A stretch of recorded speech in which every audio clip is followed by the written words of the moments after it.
Hello everyone and welcome to my first official mock draft for the NFL 2022 season. Uh, Pretty interesting draft coming up. As we know, Rams just won the Super Bowl the other day, so all the picks are officially set in stone where everybody's going to be picking, who gets to pick in the first round, where everything's going. Compensatory picks I think are still being determined, but today we're just going to be doing the first round, so let's see what we got. We're going to be using TNDN's predictive board on the Draft Network. Pretty good site, so let's get into it.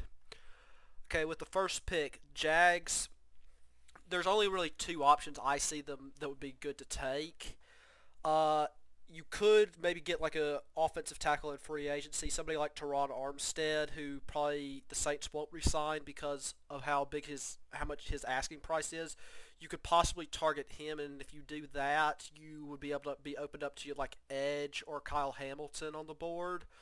But as things stand right now, you have to protect Trevor Lawrence. You just have to. So with the first overall pick, I am taking Evan Neal, offensive tackle out of Alabama.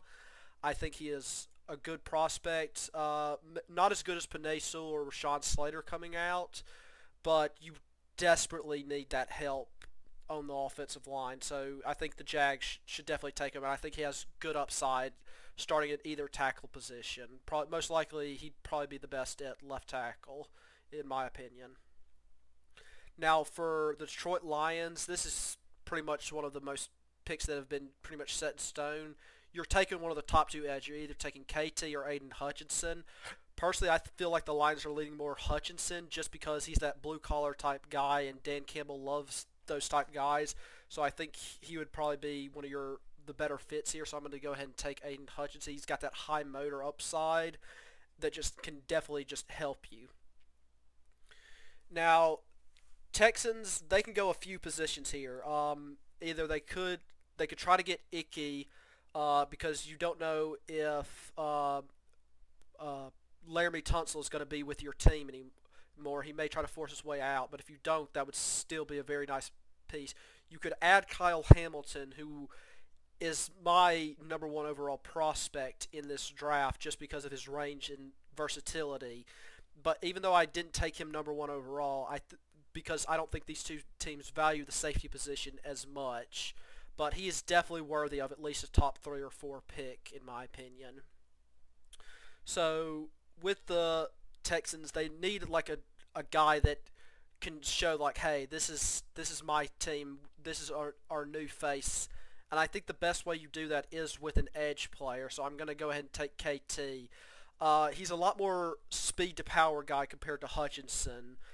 He's got a much greater bend, but he has a lower floor, higher ceiling than Hutchinson, but they're both very close. It's pretty much who do you like. Now the Jets. The Jets can go a few positions here. They have this pick at number 4 and number 10. For what I'm thinking is, what is going to be available probably around pick 10? You do need safety help, but it's not bad options in the second round for a safety this draft. The offensive tackle class is also pretty good, and you could probably still get a decent edge at 10 if you really want one. So I'm leaning either Icky or Kyle Hamilton here. Marcus May is probably off. Robert Saleh really does like his safeties, but I think I've got to go Icky here just to protect Zach Wilson. Zach Wilson had a rough start to his season, but at the last few weeks I think he really did show some promise, and I think getting him some protection is your biggest need here. Now the Giants. They need to remake their lines on both sides of the ball, either offense and both offense and defense. Daniel Jones, you still don't know really what you have him because you haven't given him a shot. It feels like giving him like the proper pieces to succeed. So what I'm going to do with this pick, because I know Panthers are really looking at one of the tackles here, especially if like one of them falls to them, because they are in desperate need of a tackle, is go ahead and grab Charles Cross, offensive tackle out of Mississippi State. I think he'd be a great plug and play anywhere on that line. Andrew Thomas actually improved a lot this year at tackle, so just switch him to like whatever side they feel comfortable with and go from there. Now for the Panthers, Matt Rhule getting close to being on the hot seat. You don't know exactly Sam Darnold is definitely not the answer. You don't have a quarterback. Do you try to swing for the moon and try to get a guy to save your job? I, I don't think if I was the GM I would want to do this, but I could see the coach wanting to try to get their guy in to say, hey, this is my dude, and let me show you what I can do with him. With that, Malik Willis does have good upside, but he rose in really quickly. I could see Matt Rule falling in love with a guy like Matt Corral, so I'm going to say they take Matt Corral here. Now the Giants, you're still on the board. You do need some help at edge, but also you could use help in your interior O-line. But I think a good pick here would be somebody like, where is he, George Karlaftis. Give you that high motor upside guy. Now, for the Falcons, oh gosh, where do we begin with them? They're all over the place. Calvin Ridley's most likely out with them. Having trouble with that. You don't know how much longer you've got with Matt Ryan at all. Your line has been decimated on both sides. You lack consistent pass rush. So I think what I would do for them is take David Njoku here to try and give them some of that pass rushing upside. For the Broncos, I would bet my money they take a quarterback at this pick, because regardless of like where everything is, they need like a good guy, and I think Malik Willis does kind of fit their mold for a guy they have. Jets look out very well here, because in this type thing, Kyle Hamilton falls to them, and you just can't pass that up at 10. For Washington, the Commanders now, they desperately do need a quarterback, but man, there's not really good value. Maybe I think Sam Howell could be an interesting prospect, I think. And I think with Ron Rivera, I think he would like somebody like this, so I'm going to go ahead and take them. Vikings, you've got to believe that curse of taking a corner is gone now. So I would go ahead and try to grab Derek Stingley here and hope that you can recapture his freshman essence instead of what he's put out on these last few years. The Browns, this is Baker Mayfield's last chance, I see. Basically, like this is it. No pressure on everything. What are you going to do? For that, I think they're going to take like something like a wide receiver here to try and like refill that void that Odell left. So I think they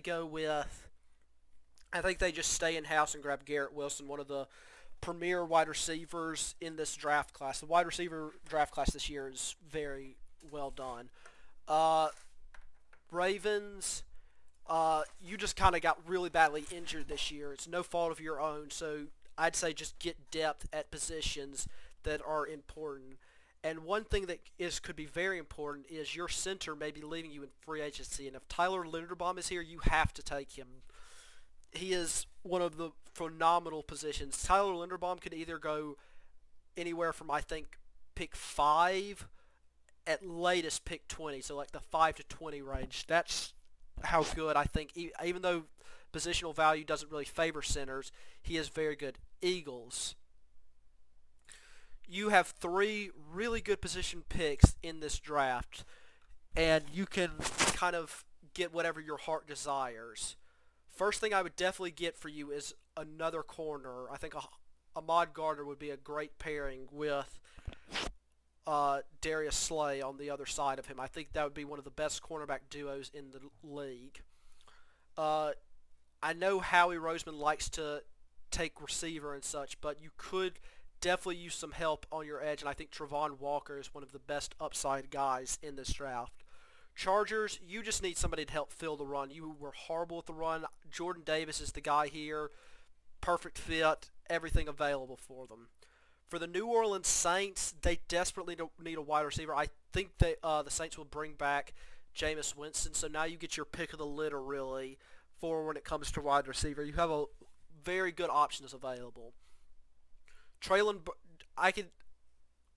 My 3 guys I could easily see them taking would be Burks, Williams, Wilson if he was there, and Olave. I think those are the guys that really fit their style Michael Thomas, it seems like he will be coming back to the Saints, so I think you want to get a guy that complements him and not just does what he does. So Burks, who I think might be the better overall prospect, I don't think he kind of fills that type role that Michael Thomas has, that short to intermediate route, like in jump ball type receiver. So I'm going to take Jameson Williams here. Even though he's coming off that ACL injury, I think he will be able to rebound nicely. And for the Eagles, I could easily see Howie taking another wide receiver, but let's see what else is on the board here. Devin Lloyd is available. You could really reshape that whole defense, so I think that's what you would need to do here.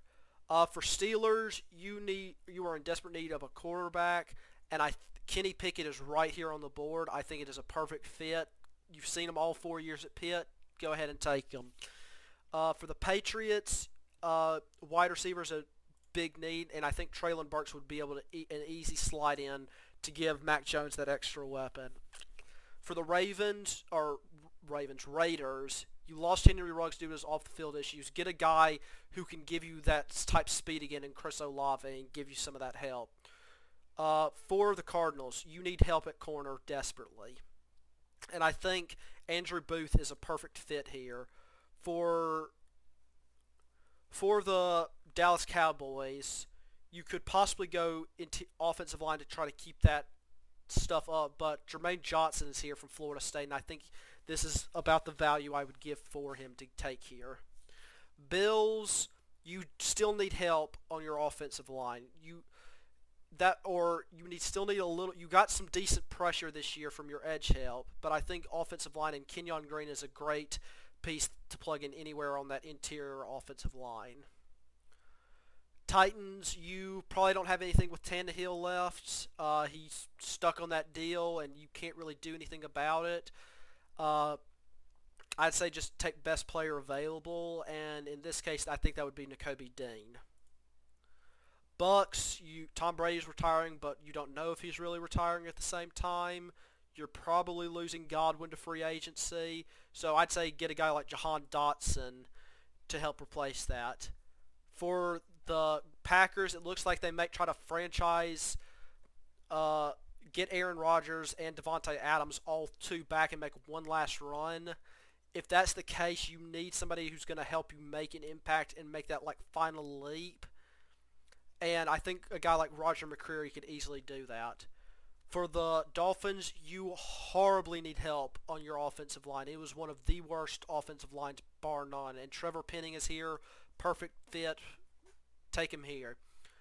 For the Chiefs, you have some pieces, but all your receivers are the same, pretty much. And the mega deal for Mahomes is just about to kick in.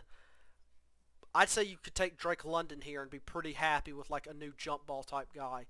Bengals, what killed you in the Super Bowl was your guard and right tackle.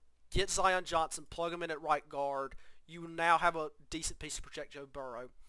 For the Detroit Lions, Carson Strong's here. 32 is a perfect fit for him, and take him there. So that's the first round. I'll see y'all next time. Who dat?